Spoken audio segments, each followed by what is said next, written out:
ما انا هقول لك ثواني بس عشان اقول الصوت.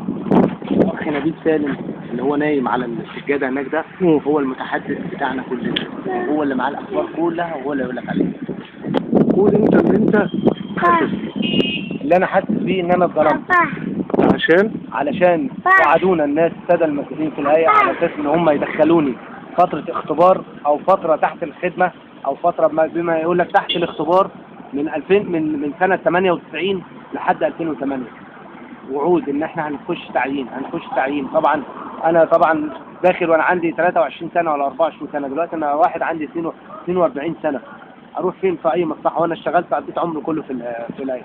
تيجي تدخل عليا ناس عماله ثانيه وبحريه ثانيه وكل دوت وتديني وعود عشان اتعين، وبعد كده لما اجي اطالبك بالتعيين تقوم تسرح الناس كلها، وبعد كده لما تيجي تتزنق بعد الثوره في 2011 تقول لك العماله الناس البحريه في الهيئه او الناس اللي شغالين على الكراكات حبوا يطالبوا بقانون العمل اللي هو الراحه ضعف العمل، يعني اشتغل يومين رايح قصاد منهم 4. محتاج ان هو يحتاج ناس زياده. يجيب الناس زياده دي منين؟ تقضي الغرض اللي هو عايز يوصل له.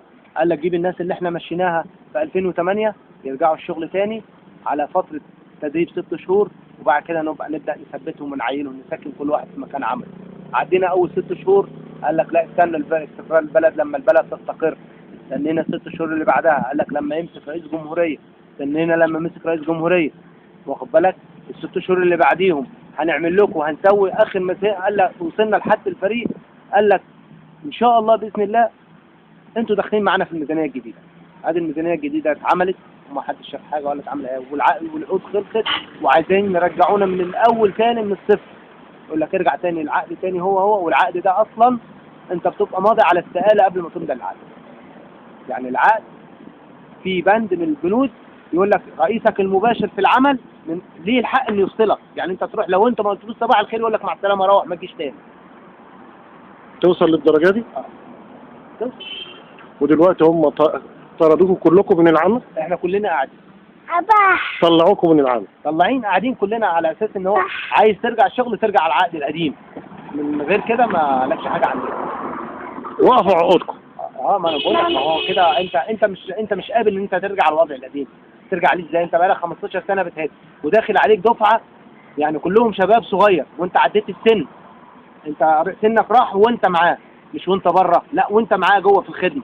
يجيب عليك ناس من بره نفس وظيفتك نفس الخدمه اللي انت بتخدمها، ويجي في الاخر يقول لك لا انت الشروط ما تنطبقش عليك. طب دخلتني ليه وحطيتني ليه فتره اختبار عندك وشغلتني عندك ليه لما تجيب عليا حد من بره؟ تمام. وانتوا كام نفر؟ احنا كلنا 88 المجموعه اللي رجعت، وهم اساسا في الاول كانوا 120 قبل الثوره. من سنه 2000 من 98 ل 2008 كانوا 120 فرد.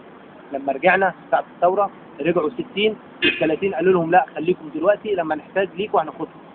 واخد بالك؟ فاصبح العدد كله دلوقتي رغم انهم فعلي 58 فرد، رغم انهم كانوا شغالين من 98 لحد 2008 شهر 7 2008. وبرضك ما ثبتوش حد، ما ثبتوش اي نفر منكم. وعود واخدنا وعود كتيره جدا، خدنا وعود كتيره يعني على مدى الفتره دي كلها. وعود لما الواحد خلاص ما عادش عنده مصداقيه مع اي حد خالص. اظن عيالكم كبرت ودخلت المدارس واتخرجوا وبرضك لسه. واللي عنده بيت عنده عيل واثنين وثلاثه، وطبعا كل ما العيل بيكبر كل ما مصاريفه ما بتزيد، وانت حلك سر زي ما انت ثابت على الحد اللي هو حاطه لك. طب وانت شايف الحل ايه؟ الحل بقى بنناشد الساده المسؤولين يشوفوا لنا حل في الموضوع. ممكن يوصل الكلام ده لرئيس الجمهوريه؟ يا ريت. نرجو من الله تعالى يعني. احنا نرجو من الله تعالى ان السيد رئيس الجمهوريه الدكتور محمد مرسي يشوف لنا حل. شكرا. وناشد السيد الفريق. اسم حضرتك ايه؟ اسمي محمد ان شاء الله. محمد ايه؟ محمد عبد المنعم ان شاء الله. ماشي يا استاذ محمد، شكرا.